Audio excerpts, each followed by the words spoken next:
Ve'yit kadishtem ve'item kedoshim. Vous serez saints. Vous vous sanctifierez, vous serez saints. C'est-à-dire qu'on demande à l'homme de faire un effort, de se sanctifier.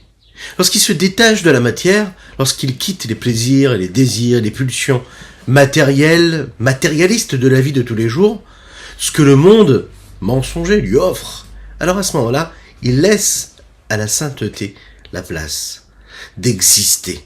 Elle est déjà là, cette sainteté qui émane d'Akadosh Baruch Hu, de l'infini du Saint béni soit-il, et qui va se révéler, se dévoiler en lui, et donc éclairer et rayonner dans son existence. Oui, quand on fait cet effort-là de détachement, de recul de la matérialité, du matérialisme, de tout ce que ce monde-là nous offre, eh bien la sainteté s'impose automatiquement, et donc nous sommes déjà saints en réalité. Boker Tov les Koulam, bonjour à toutes et à tous, je suis infiniment heureux de vous retrouver en cette magnifique matinée que Dieu nous offre sur la terre. Merci Hachem pour tout ce que tu fais pour nous. J'espère que vous allez bien, je vous invite à partager, à liker et commenter cette publication, afin que nous soyons encore et toujours plus à étudier cette sainte Torah, et pourquoi pas faire profiter chacune et chacun de cette venue là de Mashiach, de la reconstruction du troisième temple. On pense à toutes ces personnes, à tous ces chayalim qui ont donné leur vie, à toutes ces personnes qui ont donné leur vie pour Eretz Israël depuis tellement de temps. Plus de 20 000, vous l'imaginez un petit peu. On pense à chacune de ces âmes-là. Et donc que cette étude-là, elle soit là aussi pour toutes ces personnes-là à qui on pense. Nous allons développer aujourd'hui notre 45e chapitre de Tanya, Baruch Hashem, grâce à Dieu. Et aujourd'hui, nous étudions pour la Refoua Shelema d'Avraham Nissim Ben Sultana, mais aussi la Refoua Shelema totale et complète de Sophia Bat Germaine, qu'Hachem lui envoie une guérison totale, véritable. On compte sur chacune et chacun d'entre vous pour dire les Chaim et dire bien sûr Amen à ce Refoua Shelema, les Chaim, les Chaim. Juste après ces quelques notes de Nigun, on développera donc ce Tanya du jour.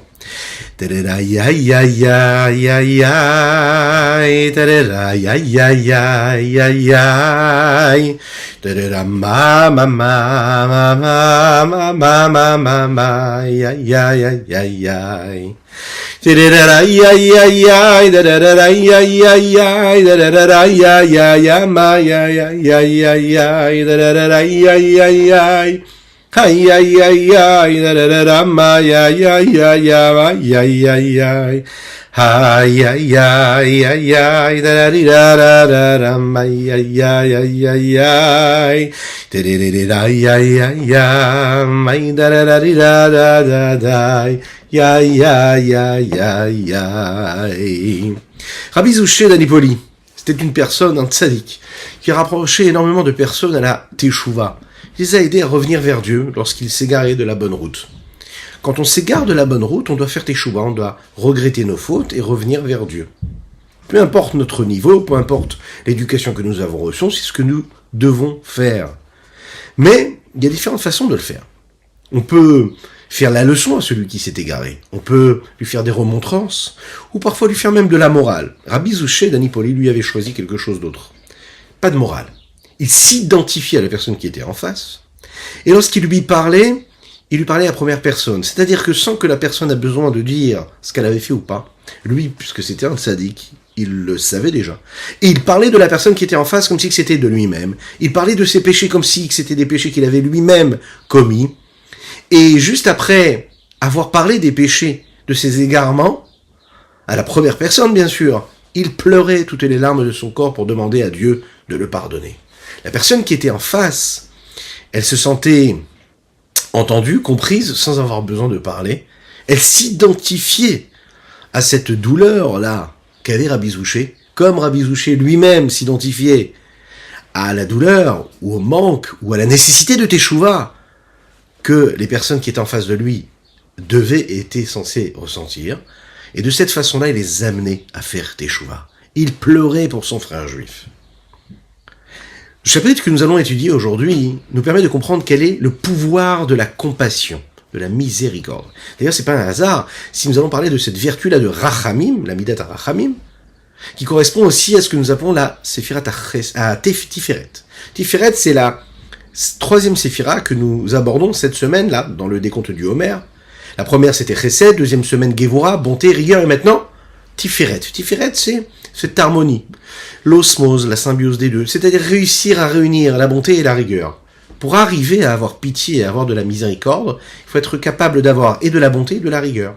De la rigueur pour constater le manque que celui qui le ressent et qui fait appel à cette miséricorde, et de la bonté aussi pour savoir qu'est-ce que je peux faire pour lui. Donc de la rigueur pour ressentir son manque, et de la bonté pour pouvoir lui apporter quelque chose. Mais j'ai besoin de ce juste milieu qu'il y a dans la Midat Rachamim. 3 patriarches nous avons, Avraham, Yitzhak et Yaakov. Nous pouvons aimer Dieu, nous devons craindre Dieu. Avraham, c'est le chesed, la bonté totale. Gvura, c'est pachad Yitzhak, la rigueur qu'avait Yitzhak avec nous. Et puis nous avons Yaakov. Yaakov, c'est Midat Rachamim. C'est cette vertu-là de miséricorde et de pitié. Nous l'avons compris, on doit aimer Dieu de ces 3 sentiments, ces 3 formes d'amour.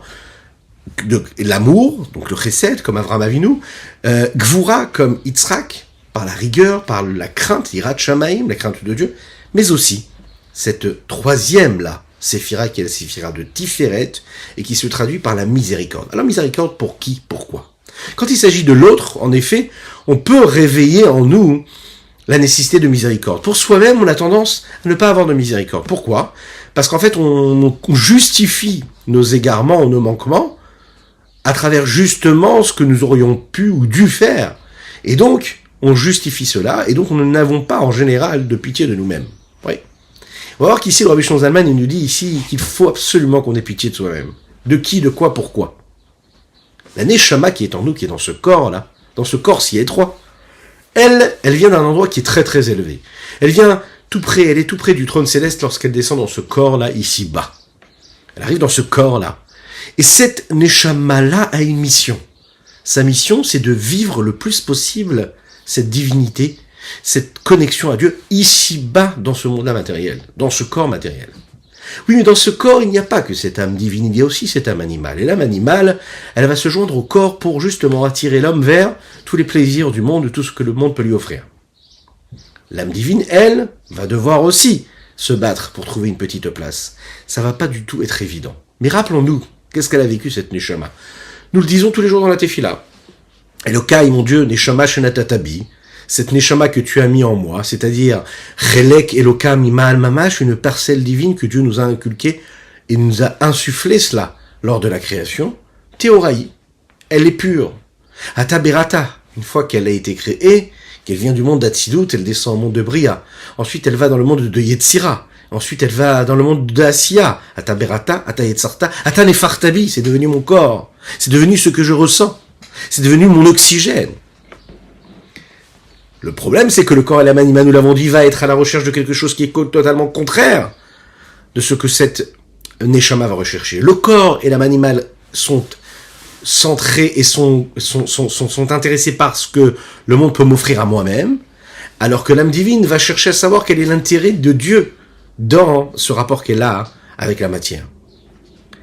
Un homme qui s'habitue à vivre selon ce que le monde peut lui offrir, c'est-à-dire la vie matérielle, physique, grossière peut lui offrir, eh bien la seule chose qui va l'intéresser, c'est cette quête infinie du plaisir et du profit instantané et du profit physique et matériel.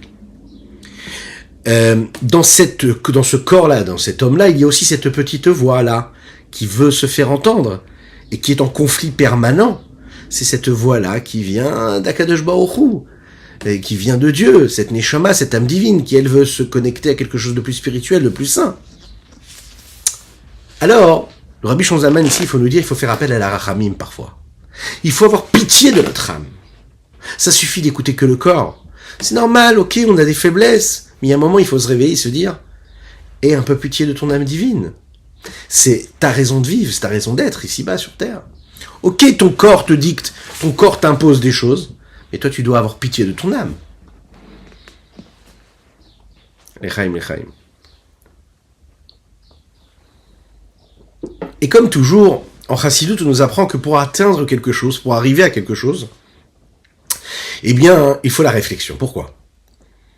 Quand est-ce qu'un homme il peut avoir pitié et éprouver de la miséricorde pour quelqu'un d'autre ? C'est que lorsqu'il le voit dans une situation compliquée.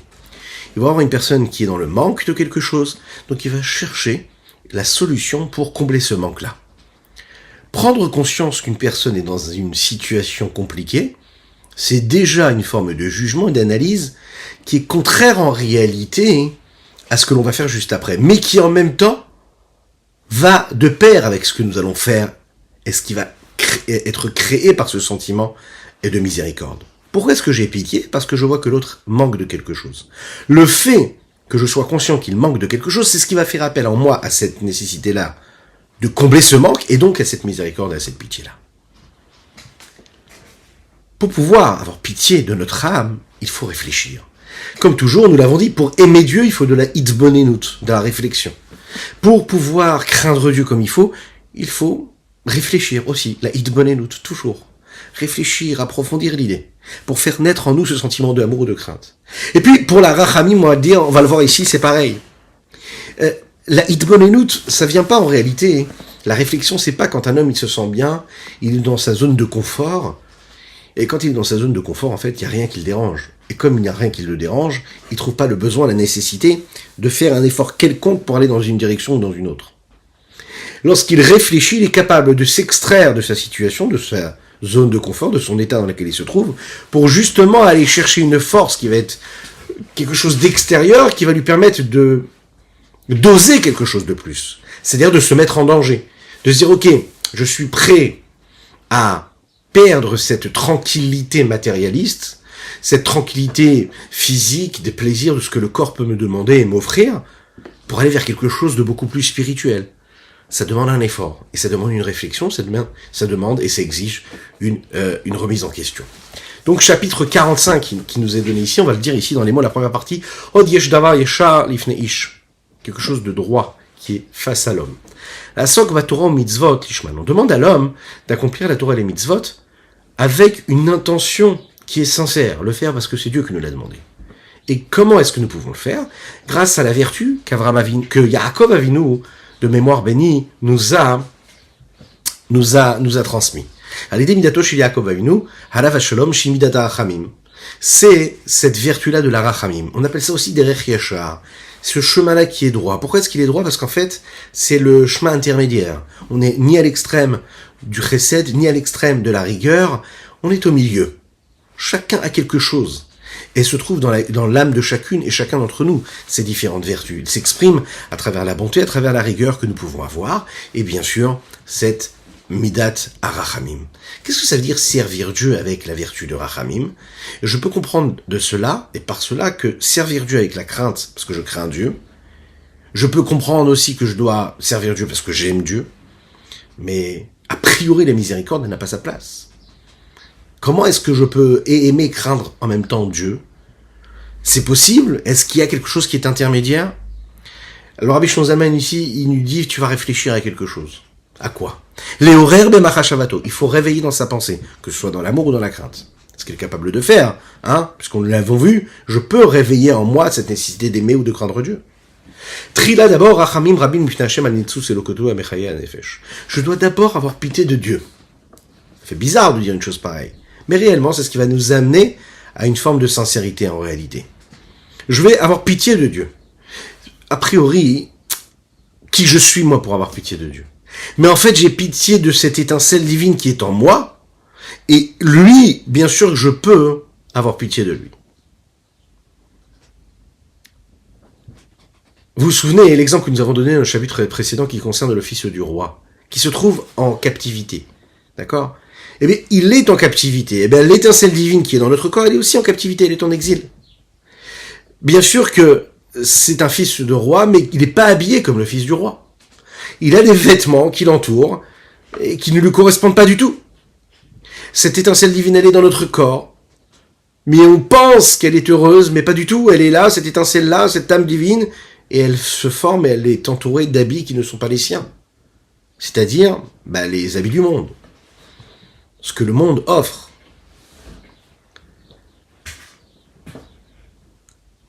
La seule chose qui intéresse l'âme divine, c'est de s'attacher à Hachem, c'est d'être dans la sainteté, la pureté, que ce soit en aimant Hachem ou que ce soit en craignant Dieu. Donc en fait, l'homme est attiré vers le bas. Comment? Par ce corps et par cette âme animale. Et donc il va avoir pitié de cela, il doit y penser, il doit réfléchir à ça.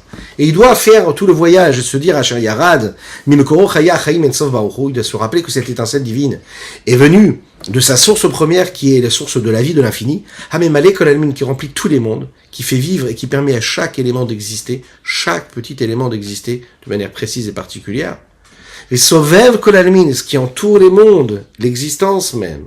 Et que tout et rien n'est considéré comme quelque chose devant Dieu.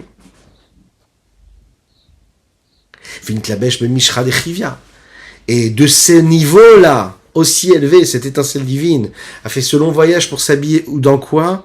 Dans la peau de ce serpent-là, qui est expliqué, comme nous l'avons dit, dans la Kabbalah, dans la Chassidoute, comme étant l'image que nous donnons au corps de l'homme, du juif qui provient de ces klipat noga, de cette écorce de noga qui fait de bien et de mal, qui peut être la source du bien et du mal. C'est la raison pour laquelle il est considéré comme cette peau de serpent, parce que le serpent lui-même, c'est ce que nous appelons les 3 écorces de l'impureté totale, et la peau de ce serpent, c'est cette écorce de noga. La force de noga, c'est l'énergie qui est donnée à chaque chose, et qu'on a la possibilité, en fait, d'utiliser dans le bien ou dans le mal. L'énergie qui est à notre portée, c'est-à-dire tout ce qui peut être permis, qui est cachère, mais qu'est-ce que tu vas en faire? Comment tu vas l'utiliser? Arachok morpenia melech betachlit qui on sait que cette étincelle divine qui fait vivre l'homme, il vient d'une source qui est très très très élevée, mais qui descend très très très bas, très éloignée de sa source première. Qui a olam azeu tachlit aklipot agazot, parce que c'est que le monde dans lequel nous vivons, le monde grossier, est le plus bas de tous les mondes. Et c'est en réalité un monde où il y a du mal. Plus que cela, où l'écorce du mal, le négatif, règne. C'est lui qui gouverne. Et c'est très difficile de vivre dans ce monde où le mal gouverne et dans lequel il faut réussir à s'extraire pour faire ressortir justement ce qu'il y a de plus beau, de plus sain. Ou bifrat, précisément, que chez Skor al-Kolma, ça veut dire l'homme donc approfondit sa réflexion et il se souvient à toutes ses actions, de toutes ses paroles, de toutes ses pensées qu'il a eues depuis le premier jour de sa vie, de son existence, et qui n'était pas comme il fallait. Ou Melech Assour Bariatim, il pense à ce roi qui est de Jbaoru, qui est complètement enfermé, lié complètement. Qu'est-ce que c'est ces réatim, ces réité mocha? Ce sont ces endroits, ces pensées qui s'entremêlent dans sa pensée et qui viennent et qui courent dans tous les sens et qui sont là pour abreuver l'homme, pour prendre son cerveau et nourrir son cerveau d'une pensée et encore d'une pensée et encore d'une pensée. Elles courent et malheureusement souvent elles sont pas tout à fait liées à la mission pour laquelle l'homme il est sur terre. Elles ne sont pas liées à cette sainteté, cette pureté de cette étincelle divine qu'il a en lui. Elles s'égarent complètement, elles se perdent, ces pensées. Et donc elles perdent l'homme complètement. Comme on sait que qui Yaakov Cheven Achalato. Vikim Shala Mosher Bechevel Bechule. Yaakov, il est appelé cette corde-là. Qu'est-ce que c'est cette corde-là? Et on connaît l'exemple de celui qui tire la corde. Et on va expliquer tout de suite de quoi il s'agit. Cette corde-là, hein, c'est ce qui relie l'homme et Akadosh Baruch Hu. L'homme tout en bas, à Akadosh Baruch Hu qui est tout en haut. Il faut comprendre une chose, c'est quand un homme bouge, quand un homme agit, quand un homme pense, quand un homme fait quelque chose, à aucun moment il peut se détacher de sa source première. Donc il doit bien comprendre une chose, qu'il amène partout son extrémité haute.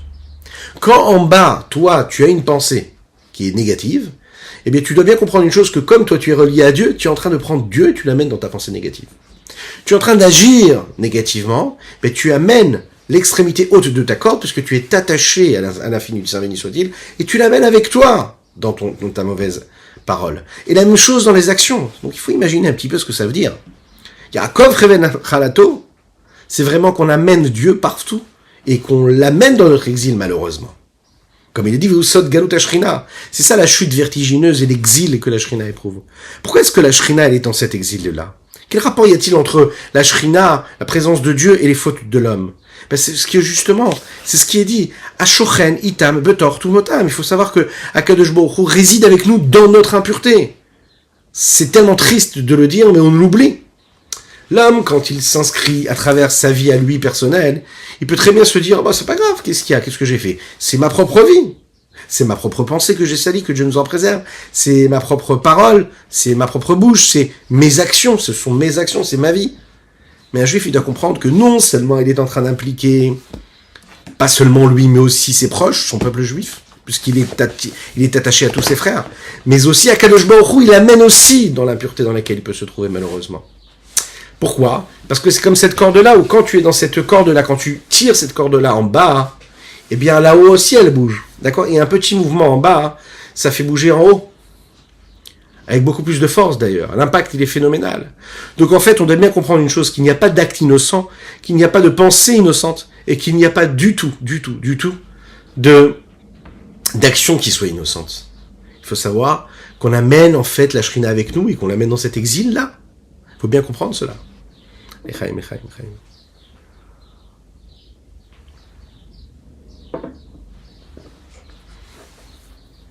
Ici, le Rabbi Shlomo est en train de nous dire que nous avons deux choses ici. D'un côté, nous avons du mérite, et de l'autre côté, nous avons une responsabilité. D'un côté, j'ai un grand mérite. Pourquoi? Parce qu'un homme qui se trouve dans les limites de ce monde de la nature, d'accord? Et que il réussit à faire en sorte que rien ne l'empêche de s'attacher à Hachem. Donc il combat ce monde-là qui peut l'empêcher de faire ce que Dieu lui demande. Avec la force de ses actions, il est capable d'amener une influence et une dose de Gdusha, de sainteté ici-bas sur terre qui est phénoménale. Un homme, il est capable d'engendrer, de créer quelque chose de très puissant. L'homme, il est capable même de causer des miracles. Malheureusement, dans les cas inverses, lorsqu'il est très très bas, il peut tomber très très très bas. Mais quand il tombe très très bas, il peut encore une fois faire teshuva, il peut remonter encore plus haut.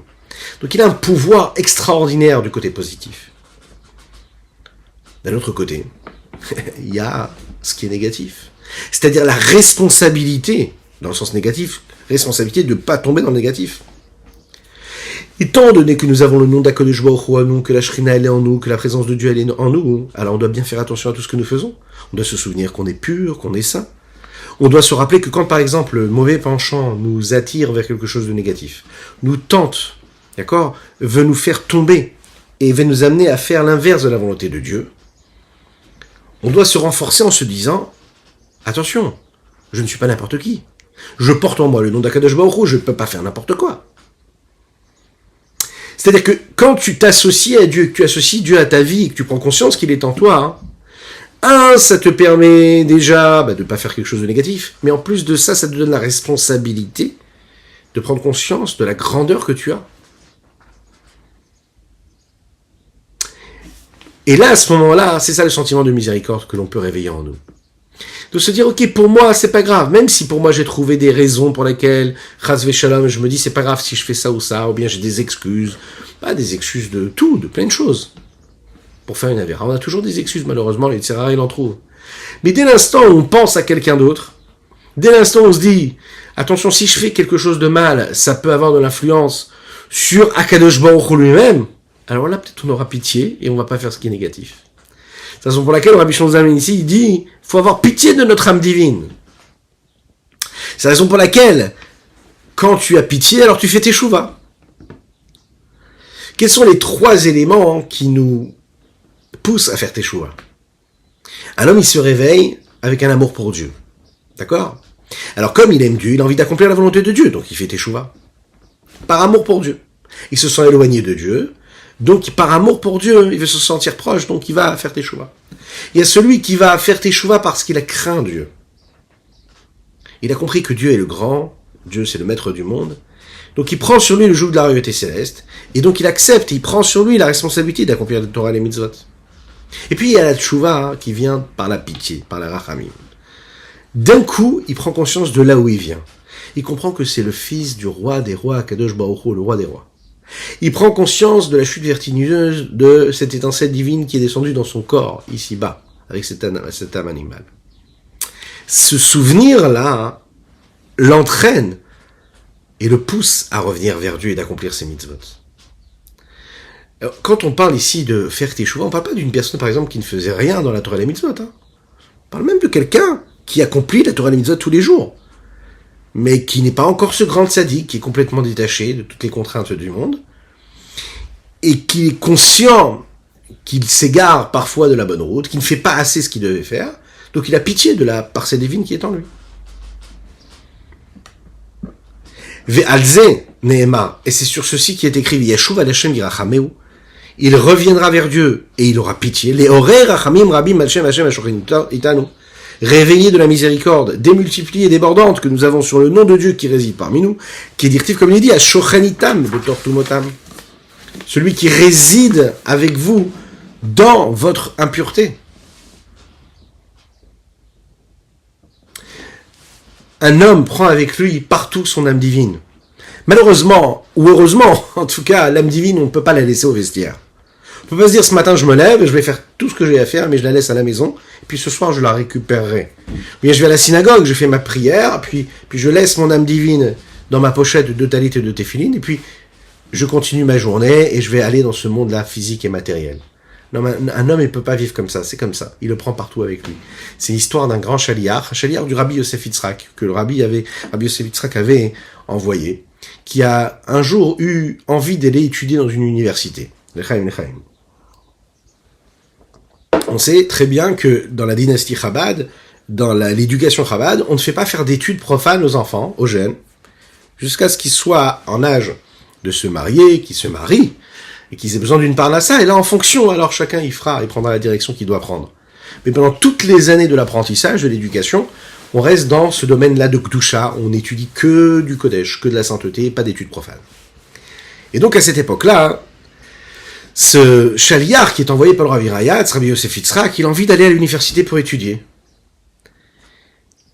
Alors, le Rabbi Yosef Yitzhak a quitté ce monde le temps de recevoir cette réponse-là, de répondre à cette question-là. Et c'est le Rabbi de Lubavitch qui a reçu cette réponse-là. Cette question-là, pardon. C'est juste après que le Rabbi Yosef Yitzhak ait quitté ce monde-là. Il lui a écrit comme ça, il lui a dit, tu sais, puisque toi tu es un chaliar du Rabbi, tu dois comprendre une chose, puisque tu es l'émissaire du Rabbi, donc partout où tu iras, tu prendras le Rabbi avec toi. Il lui dit, mais est-ce que tu imagines que le Rabbi Yosef Yitzhak pourrait être avec toi sur les bancs de l'université? Est-ce que tu ne penses pas que tu as l'impression de le mettre en exil encore plus? Quand tu vas aller dans cette université, tu vas le prendre avec toi. Ça veut dire, tu veux vraiment être proche de Dieu, d'accord? Mais tu penses que pour ton évolution, il faut que tu fasses telle ou telle chose. La question que tu dois toujours te poser, te dire, est-ce que tu peux amener Dieu avec toi à ce moment-là? Est-ce que tu pourrais amener ton papa avec toi? Est-ce que tu pourrais amener ton maître, ton tzaddik, ton rabbi? Est-ce que tu l'imagines à côté de toi? Si tu ne l'imagines pas à côté de toi, alors ça veut dire que tu ne peux pas faire ce que tu es en train de faire.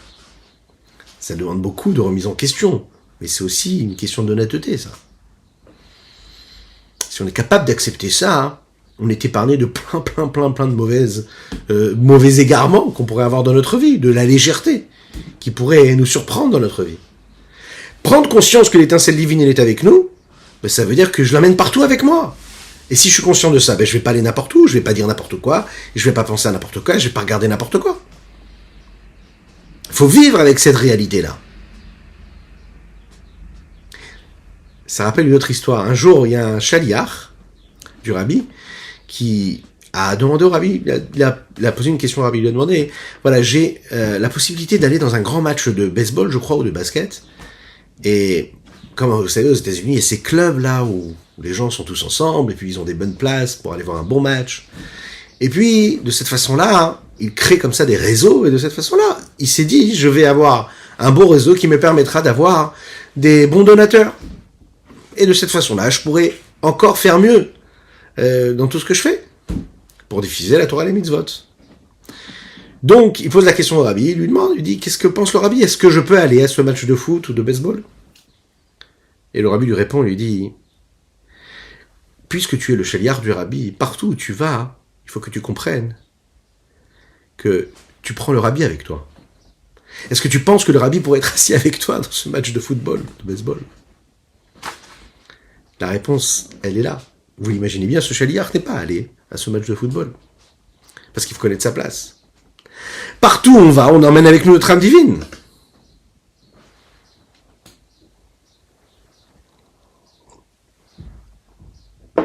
les Chaim. Nous avons parlé de Yaakov. Yaakov, c'est la Midat HaRachamim. Yaakov, c'est Midat HaRachamim, ça veut dire avoir pitié de cette âme divine, de ne pas la faire trop souffrir quelque part. Quand on parle de Yaakov, on était obligé de parler de Rachel Imenu. Rachel Imenu. Cette pitié, cette miséricorde que Yaakov avait, c'est l'expression qui ressort de l'histoire, de la rencontre qu'il y a entre Yaakov et Rachel. Vous savez que quand Yaakov a rencontré Rachel, le texte nous dit Vaishak Yaakov les Rachel Vayevk. Il a enlacé Rachel et puis il a pleuré. Pourquoi est-ce qu'il a enlacé Rachel? Pourquoi est-ce qu'il a embrassé? Le texte nous dit Vaishak. Et pourquoi est-ce qu'il pleure? Et tout simplement, enfin, et il faut aussi comprendre pourquoi est-ce que la Torah nous raconte cette histoire-là, cette anecdote-là. Qu'est-ce qu'il y a de si particulier dans cette histoire? Qu'est-ce que Yaakov représente et qu'est-ce que Rachel représente? Il faut savoir que d'après la Kabbalah à Chassidut, Yaakov représente cette vertu-là de miséricorde. Sa neshama, elle vient de la Midat HaRachamim d'Akadosh Baruch Hu. Précisément, de la Séphira de Tiferet, dans laquelle nous sommes cette semaine, qui, elle, cette Tiferet-là, est dans le monde d'Atsilut. Rachel, elle représente le Ham Israël, le peuple juif. Et le peuple juif, c'est la Séphira donc de Malchut. Pourquoi? Puisqu'on sait que Rachel, Imenu, c'est la mère de tout le peuple juif. Qu'est-ce que c'est la mère du peuple juif? C'est la mère de, comme l'épouse dans le foyer qui est à Keret Habayit, l'essentiel même de la maison. On sait que les bénis Israël sont appelés les fils de Rachel. Comme le dit le verset, Kol barama nishma Rachel mevaka albanea.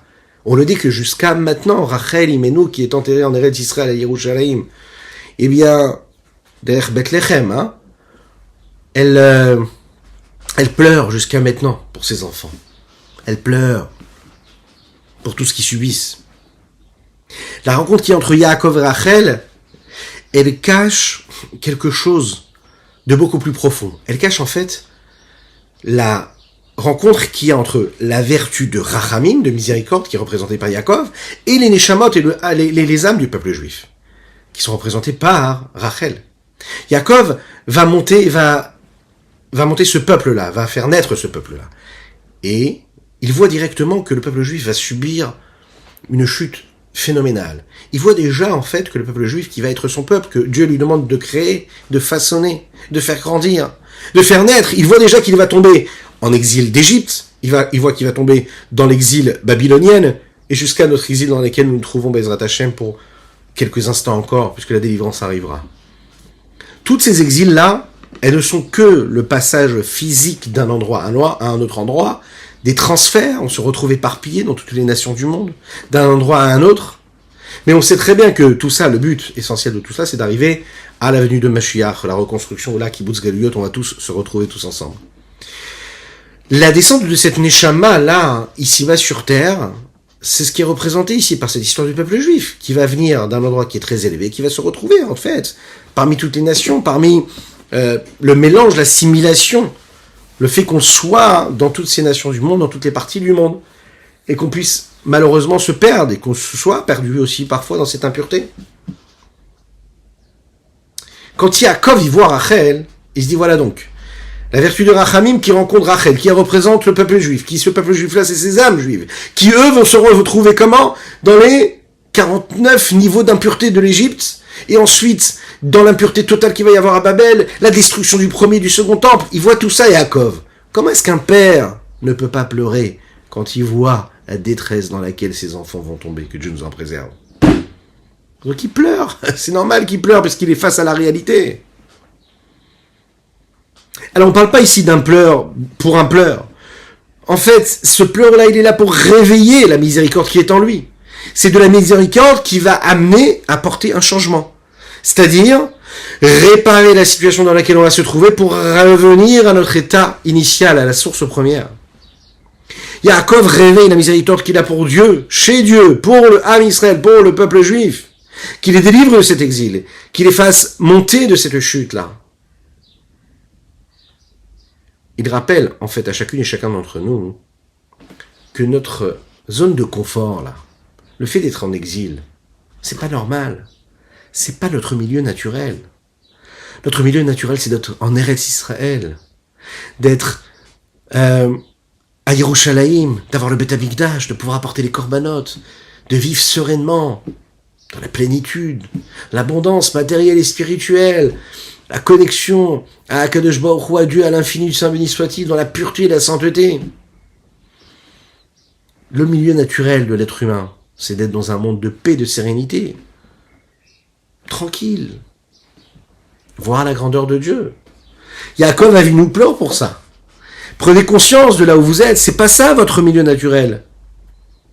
Et bien sûr que ce pleur-là de Yaakov Avinu a servi. Parce que les textes nous disent qu'après l'exil de Mitzrayim, il y a eu la délivrance de Mitzrayim. Et quand nous avons été libérés, nous avons reçu quoi? La Torah, que nous n'avions pas avant. De cette façon-là, Kadosh Baruch Hu nous a donné, à travers la Torah, la possibilité à chacune et chacun d'entre nous, ce qu'ils n'avaient pas avant le peuple juif quand ils étaient en Égypte, de faire ce travail-là, de sortir de cet exil tous les moments, à tout moment, à chaque instant de notre vie. Parce que grâce à la Torah, on peut s'extraire de ce monde-là qui nous isole et de se connecter à cette force de sainteté-là. C'est d'ailleurs ce qui va amener à la construction du premier temple et du deuxième temple. Yaakov représente donc cette vertu de Rachamim, qui est du monde de Hatzilut, et puis Rachel, elle représente Knesset Israël, le peuple juif. Donc en fait, ce baiser qu'il y a entre Yaakov et Rachel, ça représente quoi? L'attachement et le lien, l'union, l'unicité totale qui va se créer entre le juif et Hachem. Comment? Grâce à quoi? Nous l'avons vu dernièrement, grâce à la Torah et aux mitzvot. À chaque fois que je vais étudier la Torah, que je vais accompagner aux mitzvot, je suis en train de matérialiser ce rapprochement. La Chassidoute nous explique qu'il y a deux façons de se rapprocher. Il y a, quand on embrasse une personne qui représente un lien qui est profond et qui est intérieur, il y a l'enlacement, le fait d'enlacer quelqu'un de manière extérieure. Et là, quand on enlace de l'extérieur. C'est beaucoup plus superficiel l'extérieur. Mais qu'est-ce que cela veut dire? Chaque juif a la possibilité de s'attacher à Hachem, que ce soit en enlaçant Dieu, ou que ce soit en embrassant Dieu. On va comprendre ce que ça veut dire. Lorsqu'un homme étudie la Torah, de cette façon-là, il est en train d'étudier avec sa sagesse, sa capacité de réflexion, de discernement. La sagesse, elle permet, en fait, à l'homme d'aller chercher ce qu'il a de plus profond en lui, de plus distingué, de plus raffiné. Et quand il utilise cette sagesse pour étudier un sujet de Torah, il est en train d'étudier la sagesse de Dieu. Donc la sagesse de Dieu et sa sagesse à deux s'unissent complètement. Et ils deviennent quelque chose qui est très profond et intérieur. C'est ce baiser-là intérieur qui représente cette union véritable. Et puis il y a ce que nous appelons le chibouk, quand on enlace de l'extérieur. Là, ça va être différent. C'est quand, par exemple, on va accomplir une mitzvah. La sainteté divine qu'il y a dans la mitzvah que je suis en train d'accomplir entoure la mitzvah, puisque les 248 mitzvot sont appelés comment? Evaré Amelech, les membres du roi. Et lorsque j'accomplis une mitzvah, eh bien la mitzvah, elle m'entoure, elle m'enlace véritablement de manière extérieure. On va comprendre ici, dans la suite de ce chapitre-là, que les mitzvot, elles se séparent et elles sont différenciées en trois parties. Il y a les mitzvot qui sont concernées par cette vertu-là de bonté, de chesed, celles qui sont représentées par la vertu de gevura, de rigueur, et celles qui sont représentées par quoi? Par la midat harachamim. Visuellement, le chesed, c'est le bras droit, la gevura, c'est le bras gauche, et il y a les mitzvot qui sont harachamim qui, eux, font partie du corps. Quand on accomplit la mitzvah, en réalité, on mérite d'être enlacé de manière complète et totale par Akadosh Baruch Hu. Lechaim, lechaim. Vezeu shama katuv vaishak Yaakov leRachel vaïsa et kolo vayev. Ce qui dit le verset ici, c'est ça. Et il a embrassé Yaakov Rachel, et il a élevé sa voix, il a pleuré. Pourquoi? Parce que qui Rachel, il Knesset Israël. Mais Kor Kol HaNeshamot, Rachel, c'est le peuple juif, la source de toutes les âmes du peuple juif. Et Yaakov, bemidato ha'iluna shemidat ha'rachamim sheba hatzilut hu amoreh rachamim rabim alea. Yaakov, lui, que de par sa vertu suprême et supérieure, à travers la vertu de Rachamim, du monde d'Hatzilut, nous l'avons dit, il réveille la miséricorde, plus que de la miséricorde, Rachamim Rabim, sur cette Knesset Israël. Vaïsa et Kolo. Alors à ce moment-là, il élève sa voix, les malas, vers le haut. Ça veut dire quoi vers le haut? Il va chercher de la miséricorde qui est tout en haut, dans la source même de la miséricorde. Et comme il dit ici, Hanikra Avarachamim Wekoram, qui est appelé quoi? Dieu qui se révèle à travers ce Dieu qui est le Père de la miséricorde. Alors, il y a je ne sais pas si ici qu'on va développer ça, mais parfois on l'a déjà développé. La différence qu'il y a entre Avarachaman et Avarachamim. Le Père qui est miséricordieux ou le Père de la miséricorde. C'est deux niveaux différents. Veine, Ayedeze. Yachol avoli bichinata avarabba beitgalut libo ki dirtiv li Yaakov asher bada et Avram ki boshit ber bemakom acher. Grâce à cela, l'homme, il va réussir en fait à arriver et à faire naître en lui un amour qui est grandissant, qui est développant, qui est très très grand, qui va lui permettre de réveiller quelque chose de très très profond de cet amour pour Hachem. Qu'est-ce que c'est Vayevk? Il a pleuré. Quand il pleure les horaires ou l'amshich misham rachamim rabim al kol haneshamot. Il va pleurer pour amener et pour attirer de la miséricorde, mais débordante, pour toutes les âmes du peuple juif. Vers le Mekor Knesset d'Israël, la source même du peuple juif, la Halotan Migalutan, pour les faire monter de cet exil-là, ou Yachadan Baichud Ailion Orinsov Baruchu, et pour les unir dans cette unicité, dans son union suprême, qui est la lumière de l'infini du Saint béni soit-il. Biprinat Neshikin, à ce niveau-là, qui peut être représenté par le baiser. She'im itdabkud rucha berucha. Qu'est-ce que ça veut dire?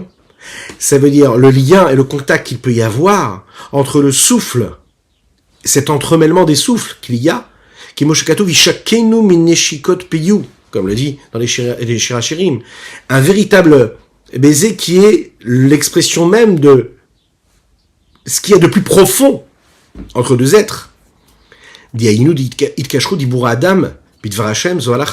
Lorsqu'un homme, par exemple, à travers le souffle de sa bouche, il prononce des mots, il prononce des lettres, qui, elles, expriment une idée de la Torah, il est en train d'utiliser son souffle. Son souffle, c'est le souffle d'Akadosh Baruch Hu. Donc il y a un entremêlement des souffles de Dieu et de l'homme, quand il dit les mots de Torah, quand il dit la halakha. Lorsqu'il pense à une idée de Torah, il est en train d'entremêler sa pensée à la pensée d'Hachem. Ou Maasé, quand il fait une action, il entremêle son action à l'action d'Hachem, chez Maasé à mitzvot, c'est l'action des mitzvot, Prat Maasé Tzedaka Chesed, et particulièrement, précisément, quand il fait une mitzvah qui concerne le Chesed comme la Tzedaka, des Chesed roi Yimina, le Chesed c'est du côté droit. Vous prenez notre Chibuk Mamash, c'est réellement ce qu'on appelle enlacé, puisqu'il y a tous les niveaux qui sont, à ce moment-là, quand on fait la mitzvah, mis à contribution, comme il a dit, Viminu Techabekeni, et par ma droite tu m'enlaceras. Et c'est qu'à Torah Bediou Machachevet Ayun. En Bechinat Nishikin Mamash. Comme il a dit juste avant. Il revient sur ce qu'il a dit avant. Par contre, quand on étudie la Torah et qu'on dit les mots de Torah et qu'on comprend quelque chose et qu'on approfondit une idée de Torah, alors ça c'est véritablement ce Neshikin là. Cet entremêlement de ce qu'il y a de plus profond en réalité. Et grâce à ça, quand on réussit à travailler sur ces différents niveaux-là, alors à ce moment-là,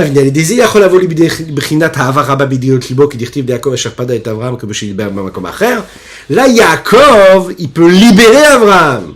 Comment Yaakov, il libère Abraham? Parce que quand tu réussis à travailler de cette façon-là, à aimer Dieu de cette façon-là, parce que tu as fait appel à cette Midat HaRachamim, alors tu peux aller chercher quelque chose qui est beaucoup plus élevé, mais qui n'était pas libéré comme il aurait été, et qu'il aurait dû être libéré. Et grâce à ce jusqu'au boutisme qu'il y a à travers la Midat HaRachamim, alors là, on réussit à libérer Abraham. Voilà ce qu'on pouvait dire sur ce Tanya du jour. Je vous rappelle que nous avons étudié pour la Refoua Shelema d'Avraham Nissim Ben Sultana, mais aussi pour la Refoua Shelema de Germaine, de Sophia Bat Germaine, qu'Hachem lui envoie une guérison totale et complète. À très bientôt.